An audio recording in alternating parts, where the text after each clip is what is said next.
Here's a scene in The Lion King that I bet you wouldn't have noticed. While Simba is singing about having no worries and munching on grubs with Timon and Pumbaa, his people back home are literally starving to death. The rivers have dried up, the herds have fled, and the rightful king? He's busy living his best life in a jungle paradise, completely unaware of the suffering he left behind. That image should disturb you, because everything you think you know about Simba's heroic return is built on a lie. He didn't come back to save anyone. He was dragged back by others who cared more about the Pride Lands than he ever did. And once he reclaimed his throne, Simba made decisions that proved he might actually be the worst ruler in Disney history. We'll start with the most damning evidence. Simba abandoned his people during their darkest hour. Just imagine your kingdom is dying. Your people are starving. And the king is busy living his best life, eating grubs with a meerkat, completely ignoring the fact that he even has a kingdom to save. For years, Simba knew exactly who he was. He knew he was the heir to Pride Rock, and that Scar was destroying everything his father built. But instead of facing his responsibility, he chose the easy path. And that Hakuna Matata song only sounded carefree. Actually, it was Simba's anthem of running away from responsibility. Think about any real leader in history. When their people were in danger, they stepped up, they fought back, and sacrificed everything to protect those who couldn't protect themselves. But Simba? He just disappeared and chose his own comfort over his people's survival. What if all of that suffering could have been prevented? What if Simba had just stayed and fought Scar from the beginning? Because the drought that killed the Pride Lands didn't happen overnight. The hyenas didn't take over in a day. Simba actually had time to stop it. But instead, he ran away and let it happen. So the blood of every animal that died during Scar's reign isn't just on Scar's hands. It's on Simba's too. Because he had the power to stop it and he chose not to use it. But this story gets even worse from here. Because when Simba finally came back, he didn't have some kind of heroic awakening. It was not that he suddenly realized his duty to his people.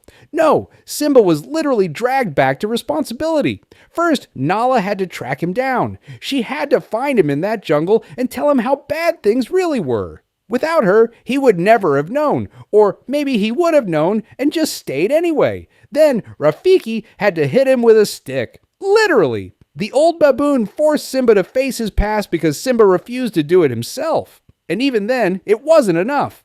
Simba's own dead father had to appear as a ghost just to guilt him into action. Think about that. It took divine intervention to convince Simba to save his people. Without these three interventions, Simba would still be in that jungle, completely ignoring the fact that his kingdom had turned into a graveyard. That's not leadership. That's being dragged to your destiny by others who care more than you do. And when Simba finally returns to Pride Rock, what's his plan? Does he have any strategy at all to fix things? Number, he just walks up to Scar and expects everyone to follow him, just because his daddy was king before him. That's not how respect is earned. But wait, remember when it started raining the moment Simba defeated Scar?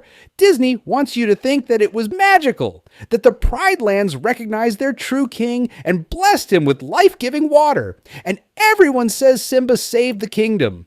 But did he really? Most probably it was just the rainy season finally arriving. And the drought would have ended anyway, with or without Simba. If Simba had returned a month earlier, he would have still been dealing with the drought after defeating Scar. And in this case, his divine mandate would have looked pretty much questionable. That means Simba gets credit for something he never actually did. Because if you think about it, Simba didn't actually solve anything. He just showed up at the right moment and took credit for nature fixing itself. But the real problem runs much deeper than luck. Before we jump to it, do you think Simba would have ever gone back if Nala, Rafiki, and even Mufasa's ghost hadn't pushed him? Drop your thoughts in the comments. I'm really curious to know. The dark truth is that Simba didn't actually change anything when he became king. He just put himself on top of the exact same broken system that created this mess in the first place.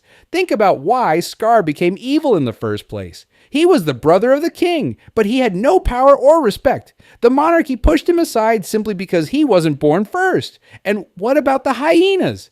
They lived in the elephant graveyard because Mufasa's circle of life didn't include them. They were outcasts and were treated like criminals just for existing. So when Scar offered them a better deal, of course, they took it. They were already starving while the lions lived in paradise. Anyone would have made the same choice. But does Simba learn from this, or does he try to fix the system that created these problems? Number, he just restores everything exactly the way it was before. Same hierarchy, same exclusions, and the same system that guaranteed another Scar would eventually rise up. And speaking of the hyenas, what happened to them after Simba won? They just disappear from the story completely. They were exiled or executed. We never find out. But it's pretty telling that Simba's first act as king was making his enemies vanish without a trace. That's exactly what dictators do when they want to eliminate threats. So it is evident that Simba rules through fear and tradition, just like his father did. He never learned how to actually lead people. He only inherited power and used it to crush anyone who challenged him. And similarly, the circle of life is more like the circle of oppression, with a new lion wearing the same old crown. But if you want more proof that Simba failed as a leader, you don't have to look very far.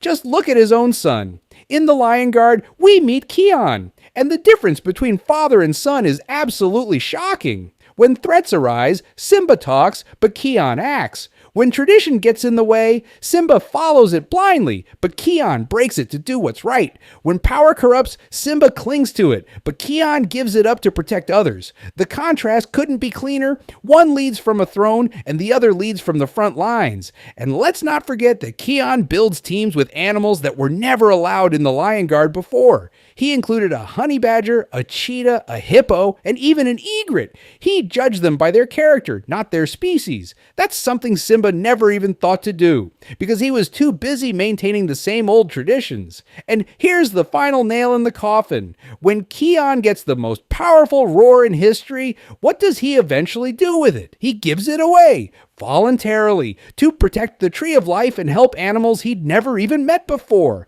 Simba had every advantage handed to him. Royal blood, divine intervention, perfect timing with the weather, and he still barely managed to succeed as a king. Simba's reign looked like greatness only until Kion showed us what greatness actually is. Kion earned everything through his actions, and then gave it all up, because he knew that real leadership isn't about holding power, it's about using power to lift others up. And that's the difference history will remember. So, The Lion King isn't about a hero's journey, it's about a privileged prince who failed upward into power and somehow convinced everyone he deserved it. The real hero of the Pride Lands was never Simba. It was everyone else who had to clean up his mess.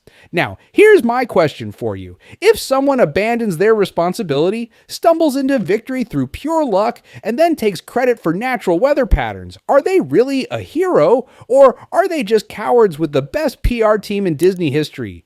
Let me know your take in the comments below.